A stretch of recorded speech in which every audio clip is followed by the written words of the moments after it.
നരകത്തേക്ക് എത്തുന്നത് വരെ ഈ വയലും പ്രസംഗവും പരിപാടിയൊക്കെ പറയും. അതൊക്കെ ചില സംഘടനകൾ കാളക്കൂട്ടാനും ചില കാര്യങ്ങൾ നേടാനും സ്വാർത്ഥമായ ചില സംഗതികൾക്കൊക്കെ ആണെന്ന് വിചാരിക്കും നമ്മൾ.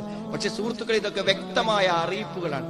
മരണത്തിന്റെ ഈ ശ്വാസം പോകുന്നത് വരെ ഇതിനൊരു ശ്രദ്ധ കൊടുത്തില്ലെങ്കിൽ വലിയ നഷ്ടം പറ്റും. അവരെന്താ മറുപടി പറയാ നിങ്ങള്? കാലൂലൗ കുന്നാ നസ്മഉ ഔ നഖിൽ മാ കുന്നാ ഫീ അസ്ഹാബിസ് സഈർ.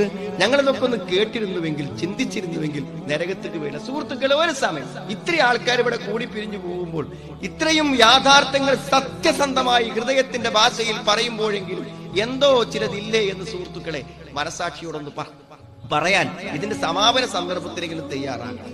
നമ്മൾ ഒരു വ്യക്തിയും നരകത്തിൽ പോകരുത് എന്നുള്ളതാണ് ഒരു പ്രബോധനത്തിന്റെ ലക്ഷ്യം. ഒരു ഇസ്ലാമിക സംഘടനയുടെ ലക്ഷ്യം അതാണ് സുഹൃത്തുക്കളെ. ഒരാൾ നരകത്തിൽ പോകരുത്. ഈ നരകത്തിൽ പോവുകയാണെങ്കിൽ അതിന്റെ മുന്നിലെത്തുമ്പോൾ